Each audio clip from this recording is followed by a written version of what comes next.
ಹುಣಸಗಿ ತಾಲೂಕಿನ ಅರಕೆರೆ ಗ್ರಾಮ ಪಂಚಾಯಿತಿಯ ಕರ ವಸೂಲಿ ಬ್ಯಾಂಕ್ ಖಾತೆ ಚೆಕ್ ಕಳ್ಳತನವಾಗಿದೆ ಎಂದು ಗ್ರಾಮಸ್ಥರು ಆರೋಪ ಮಾಡಿದ್ದಾರೆ.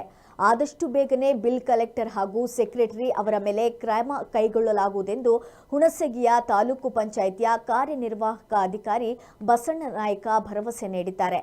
ನಂತರ ಮಾತನಾಡಿದ ಅವರು, ಈ ಕುರಿತು ಅರಕೆರೆ ಗ್ರಾಮ ಪಂಚಾಯಿತಿಯಲ್ಲಿ ಚೆಕ್ ಕಳ್ಳತನವಾಗಿದೆ ಎಂದು ನಮ್ಮ ಗಮನಕ್ಕೆ ಬಂದಿತ್ತು.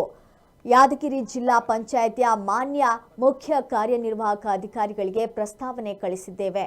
ಆ ವರದಿ ಬಂದ ನಂತರ ಅರಕೆರೆ ಗ್ರಾಮ ಪಂಚಾಯಿತಿಯ ಚೆಕ್ ಕಳ್ಳತನದಲ್ಲಿ ಶಾಮೀಲಾದವರ ಅಧಿಕಾರಿಗಳ ಮೇಲೆ ಕ್ರಮ ಕೈಗೊಳ್ಳಲಾಗಿದೆ. ಕೂಡಲೇ ಬಿಲ್ ಕಲೆಕ್ಟರ್ನನ್ನ ಸೇವೆಯಿಂದ ವಜಾಗೊಳಿಸಿ ಎಂದು ಹೇಳಿದ್ದೇನೆ ಎಂದರು.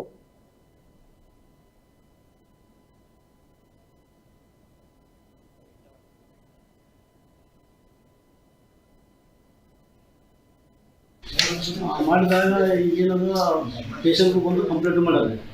ಈಗ ಯಾವುದೇ ಥರ ಈಗ ಪಿ ಡಿ ಅವ್ರ ಮೇಲೆ ಅಲ್ಲಿ ಈಗ ಬಿಲ್ ಕಲೆಕ್ಟರ್ ಮೇಲೆ ನೀವೇನಾದರೂ ಕ್ರಮ ಜರುಗಿದ್ದೀರಿ? 6/10/2025 ನಮಗೊಂದು ಮನವಿ ಸಲ್ಲಿಕೆ ಆಯಿತು ತಾಲೂಕು ಪಂಚಾಯತಿಗೆ. ಅದಕ್ಕೆ ಸಂಬಂಧಪಟ್ಟಂಗೆ ನಾವು 8/10/2025 ಒಂದು ಗ್ರಾಮ ಪಂಚಾಯತ್ ಪಿ ಡಿ ಅವರಿಗೆ ಪತ್ರ ಮಾಡಿದ್ವಿ. ನಿಮ್ಮ ಗ್ರಾಮ ಪಂಚಾಯತಿಯಲ್ಲಿ ಈ ರೀತಿ ಚೆಕ್ ಕಳ್ಳತನ ಆಗಿದೆ ಎಂದು ಒಂದು ಪೇಪರ್ ಬಂದಿದೆ. ಈಗಾಗಲೇ ಸದಸ್ಯರು ಕೂಡ ನಮಗೆ ಒಂದು ದೂರು ಸಲ್ಲಿಸಿದ್ದಾರೆ. ದೂರಿಗೆ ಸಂಬಂಧಪಟ್ಟಂಗೆ ನೀವು ಸಂಪೂರ್ಣ ಅದನ್ನ ನಿಮ್ಮ ಗ್ರಾಮ ಪಂಚಾಯತಿಯಲ್ಲಿ ಕಳವಾದ ಸತ್ಯನ ಸುಳ್ಳು ಅನ್ನುವಂಥದ್ದನ್ನು ಪರಿಶೀಲನೆ ಮಾಡಿ, ಏನಾದರೂ ಅಕ್ರಮ ಆಗಿದೆನಾ ಅಥವಾ ಅನಾಥರ ಆಗಿದೆ ಅನ್ನೋದನ್ನು ಪರಿಶೀಲನೆ ಮಾಡಿ ಅವ್ರ ಮೇಲೆ ಶಿಸ್ತು ಕ್ರಮ ಕೈಗೊಂಡು ನಮ್ಗೆ ವರದಿ ಕೊಡ್ರಿ ಅಂತ ಕೇಳಿದ್ವಿ ನಾವು.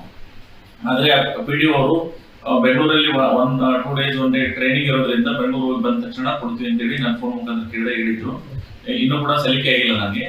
ತಕ್ಷಣ ಇನ್ನೊಂದು ಅವ್ರಿಗೆ ನೆನಪುಲೆ ಹಾಕಿ ಆ ವರದಿಯನ್ನು ತರಿಸ್ಕೊಂಡು ಶಿಸ್ತು ಕ್ರಮ ಕೈಗೊಳ್ಳೋಕ್ಕೆ ನಾವು ಪ್ರಾರಂಭ ಮಾಡ್ತೀವಿ.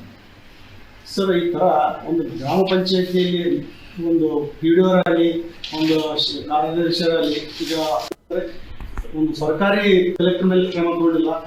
ಹಿಂಗಾಗಿ ಏನು ಪರಿಸ್ಥಿತಿ ಸತ್ಯನ ಸುಳ್ಳು ಅಂತಂದ್ರೆ ಪರಿಶೀಲನೆ ಆಗ್ಬೇಕಾಗ್ತದೆ. ಅದು ಯಾರ ಕಸ್ಟಡಿ ಇರ್ತದೆ ಅಂದ್ರೆ ಚೆಕ್ ಬುಕ್ ಎಲ್ಲ ಅಲ್ಲಿರುವಂತಹ ಸೆಕ್ರೆಟರಿ ಮತ್ತು ಪಿ ಡಿ ಒ ಕಸ್ಟಡಿಯಲ್ಲಿ ಇರ್ತದೆ. ಒಂದು ವೇಳೆ ಕಳುವಾದ ಸತ್ಯ ಆದ್ರೆ ವರದಿ